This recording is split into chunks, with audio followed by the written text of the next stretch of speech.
Hello, welcome to Daily Meditations. I am Reverend Canon Ifeanyi Nsofo.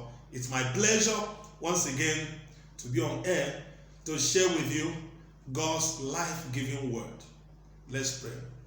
My Father, I thank you because your word gives life. May we receive freshness of that life as we sit at your feet this morning. In Jesus' mighty name I prayed. Amen. Today I want to look at the topic, why we forgive. Why we forgive. Join me to Ephesians chapter 4 verse 26 and 27. Be angry and do not sin.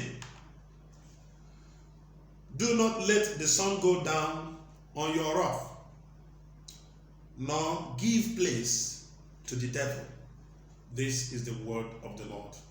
Thanks be to God. Our God wills that we forgive our offenders. Why?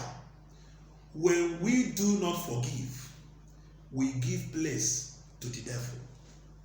One of the things that opens door for Satan to attack the people of God is unforgiveness. We forgive not because the person that offended us came to apologize, or because he repented, or because he deserves it. No. We forgive because for our own sake. It is in the nature of our God to forgive. And God has made us in his own image. And he desires that we also forgive. Then we also forgive because it helps us to live. Unforgiveness opens door for the devil, and when Satan comes, it comes to steal, to kill, to destroy. And one of the ways that Satan uses to destroy is sickness, disease, affliction, trouble, attack.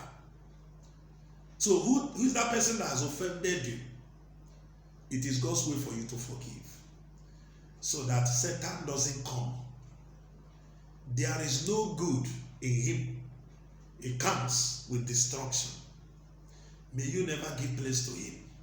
In the name of Jesus Christ. Then another reason why we forgive is that when we forgive, our heaven opens so that we can pray. Unforgiveness closes our heaven.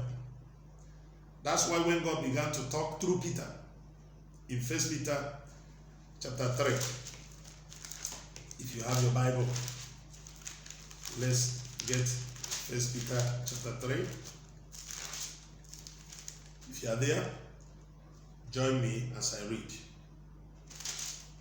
Verse 7. Husbands likewise dwell with them with understanding, giving honor to the wife as to the weaker vessel, and as being heirs together of the grace of life, that your prayers may not be hindered. Here specifically he's talking to husbands and wife. He said, it shows if you don't dwell together with understanding, if you are quarreling, your prayers will be hindered. But if you dwell with understanding and in peace, your prayers will not be hindered, which means unforgiveness hinders prayers. That's the reason why we forgive. It is in our nature, because we are made in the image of God. We forgive so that we don't open the door for the devil. Then we forgive so that our prayers will not be hindered. If you're a Christian and your prayer is hindered, it will be a difficult situation, because we can't survive without prayer. Prayer is the life wire of a Christian. So you can't play with it by holding grudges in your heart. Then another reason why we forgive is that unforgiveness grieves the Holy Spirit.